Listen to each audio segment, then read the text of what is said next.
La vie est exigeante, on nous demande toujours de plus en plus et ça a quoi comme effet? Bien, ça fait augmenter notre stress. Si on sait par contre bien le contrôler, autant dans notre vie personnelle que dans notre vie au travail, ça peut être un allié pour nous. On aimerait pouvoir aller au spa à tous les jours, n'est-ce pas, pour se relaxer, mais ce n'est pas possible. Alors, je vais vous partager des trucs et des astuces pour mieux vous en sortir.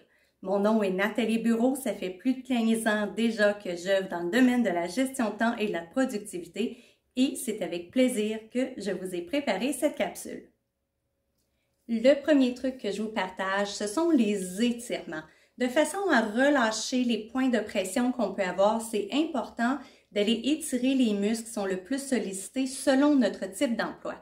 Alors, je vous en partage quelques-uns pour les gens qui travailleraient assis au bureau.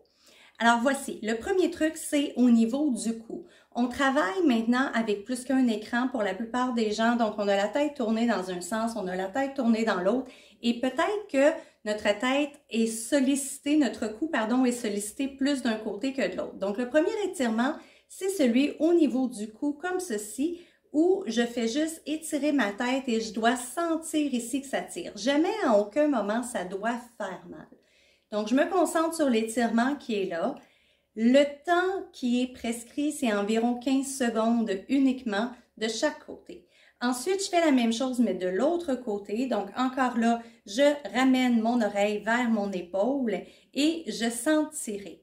Si au moment où vous faites cet étirement-là, vous sentez une douleur qui n'est pas identique sur les deux côtés, bien, une douleur, on sent un étirement, mais s'il y a une douleur, c'est que votre cou n'est pas sollicité pareil. Alors, parfois, juste de repositionner vos écrans peut être une excellente façon de venir remédier à ça.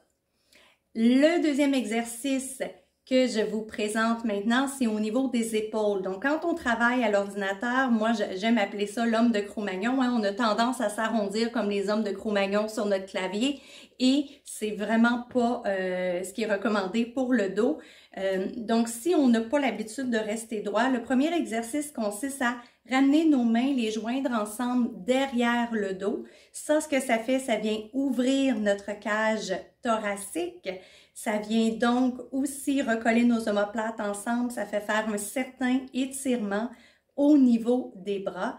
Et le deuxième, c'est un peu la même chose, sauf que cette fois-ci, on va les pousser vers l'avant de façon à étirer le plus possible le dos. On arrondit autant qu'on le peut et on va sentir au niveau de la colonne comment ça vient s'étirer. Ça, c'est le deuxième exercice que je voulais partager. Le troisième exercice concerne les poignets.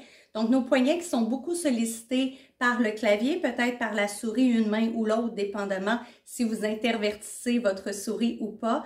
Donc, c'est important en étirant mon bras complètement de venir mettre une pression au bout de mes doigts de façon à venir étirer le muscle qui est juste ici devant. Ça ici, ce que ça fait, c'est que ça me permet d'aller enlever la tension qu'on peut avoir. Donc, c'est important que mon bras soit droit, et je fais pareil dans l'autre sens pour aller étirer à l'inverse ici en dessous. Et je vais faire pareil également de l'autre côté, une main vers le haut et la même main vers le bas pour aller étirer l'autre muscle. Et bien sûr, une petite rotation des poignets peut aider à faciliter tout ça. Le dernier exercice maintenant concerne l'étirement au niveau des hanches. C'est un exercice qu'on ne pense pas toujours à faire. Donc, l'exercice consiste à venir croiser notre jambe de cette façon-ci, donc de façon perpendiculaire. Ça vient enlever de la tension au niveau des hanches, une quinzaine de secondes. Et ensuite, on change de jambe et on fait pareil de l'autre côté. Donc, des exercices simples à répéter plusieurs fois par jour qui vont vous aider à vous sentir mieux. Le deuxième truc que je veux vous partager, ça concerne les pauses. Donc, on est occupé par notre travail, puis c'est une des choses qu'on va sacrifier parce qu'on a des tâches, on a des délais qu'on doit remettre nos tâches et on prend pas nos pauses, nos petites pauses de 10 minutes, de 15 minutes, ne serait-ce qu'une pause de 5 minutes qui est archi importante. Donc, qu'est-ce qu'on fait pendant nos pauses? Il y a des gens qui me disent parfois, ouais, mais je sais pas quoi faire dans mes pauses. S'hydrater est hyper important. Que ce soit de l'eau, que ce soit une tisane, on va aller chercher un liquide pour bien hydrater notre corps.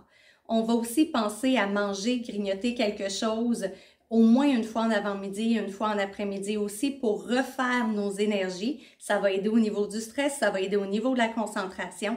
On va être beaucoup plus habilité.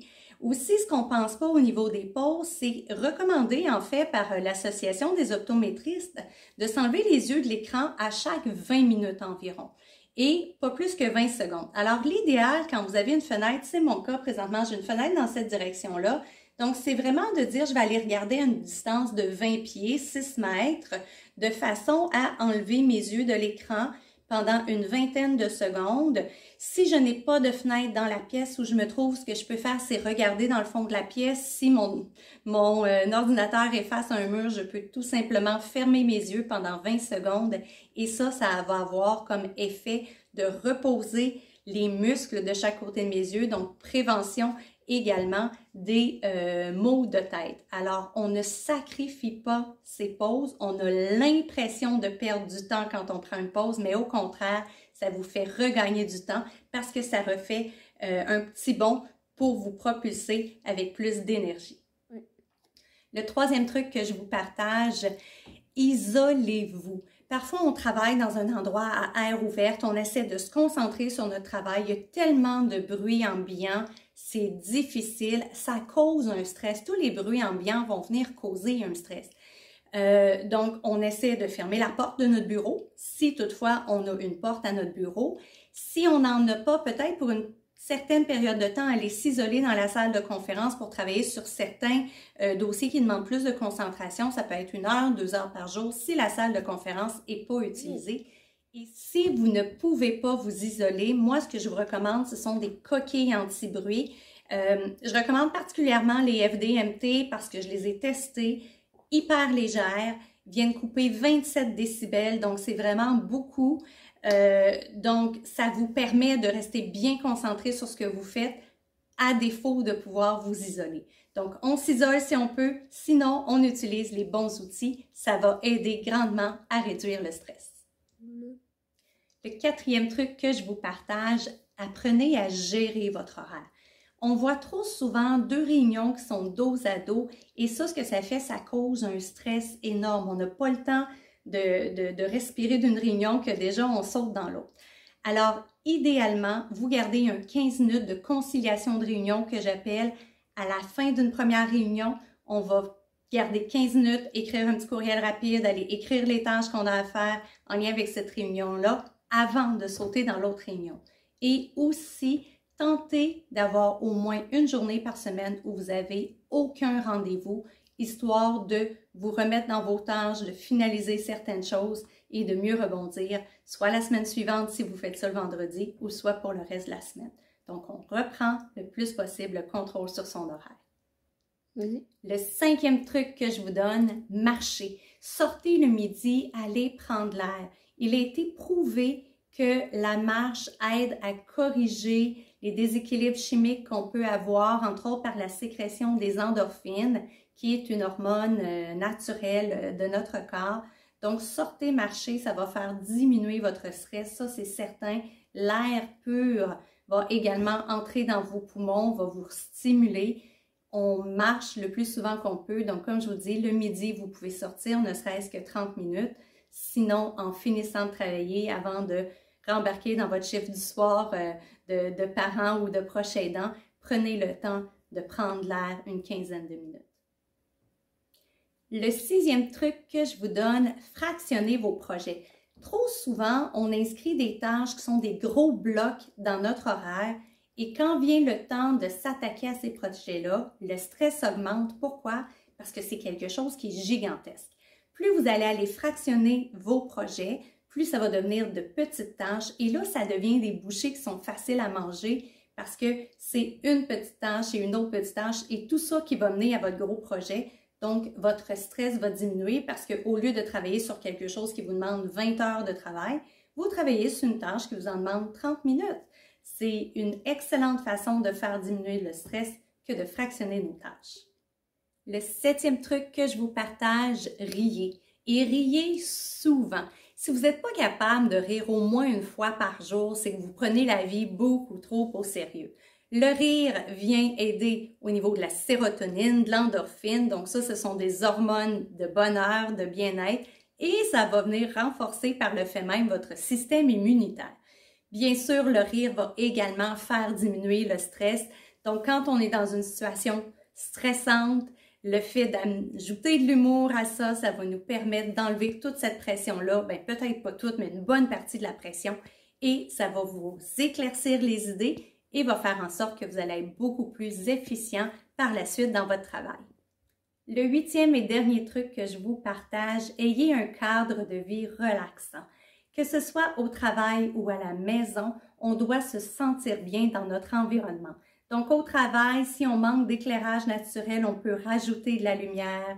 Si on n'a aucune plante, on va en ajouter dans notre environnement. Et là, vous allez me dire, hey, Nathalie, moi, je suis pas bon avec les plantes, ça va pas survivre. Mais peut-être à ce moment-là, d'avoir des plantes artificielles qui ont l'air à peu près naturelles peut être une belle option parce que le cerveau ne distinguera pas beaucoup le fait que c'est naturel ou artificiel. L'effet relaxant va aussi être là, va faire diminuer votre stress. Faites en sorte également que votre maison soit votre refuge. C'est ce que ça devrait être. Alors, quand vous retournez à la maison en fin de journée, vous devriez vous sentir bien. Si ce n'est pas le cas, faites des ajustements de façon à ce que, autant au travail qu'à la maison, vous soyez bien pour aider à contrôler votre stress encore une fois.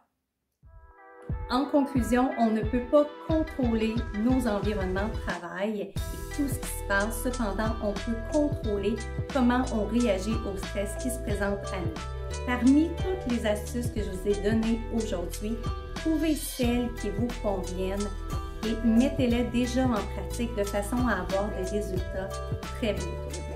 Si vous avez aimé cette capsule, je vous invite à mettre un petit pouce, à écrire des commentaires en dessous, à vous abonner à ma chaîne pour être averti dès qu'une nouvelle vidéo sera en ligne et à la partager autour de vous.